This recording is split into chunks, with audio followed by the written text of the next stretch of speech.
వారు నన్ను పిలవరని చెప్పి వెంటనే రబ్బూని, బోధకుడా, ప్రైజ్ ది లార్డ్, హల్లెలూయా, బోధకుడా.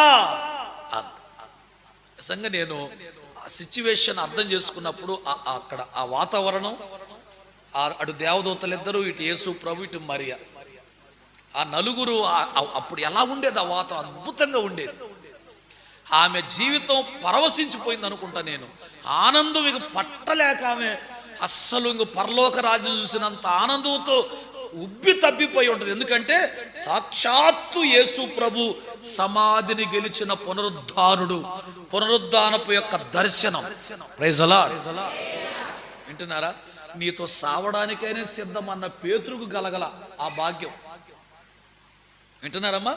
నీతో చావడానికైనా సిద్ధమే అని పలికాడే పేతురు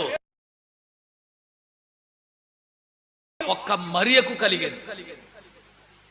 ఎంత పుణ్యాత్ముడు, ఎంత పుణ్యం చేసుకుని ఉంటుందో చూడండి. అందుకే మీకు చెప్పేది, సమయం చాలా విలువైందమ్మా, అది మీరు పోగొట్టుకోవద్దు అని. మరియా అందరికంటే ముందొచ్చి చూసింది, వెళ్ళి వాళ్ళకు సువార్త చెప్పింది, మళ్ళీ వచ్చి అక్కడే ఉంది. వాడు పోయినా ఏం పోలా,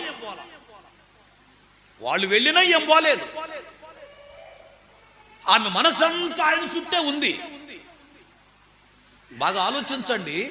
ఆ తరువాత యేసు ప్రభు చెప్పాడమ్మా, నా తండ్రియు మీ తండ్రియు వారి తండ్రియునైనా తండ్రి యొద్దకు నేను ఇంకా ఎక్కి వెళ్ళలేదు, పరలోకానికి వెళ్ళలేదు, నన్ను ముట్టుకోవద్దు. నువ్వు వెళ్ళి మన వాళ్ళందరికీ నేను లేచానని, సమాధిని గెలిచానని వెళ్ళి నువ్వు మరలా మన వాళ్ళందరికీ చెప్పు అన్నాడు. ప్రైజ్ ది లార్డ్, హల్లెలూయా. కొస్త గట్టి చెప్పొచ్చు, హల్లెలూయా. అది ఆ రీసౌండ్ రావాలా. అప్పుడు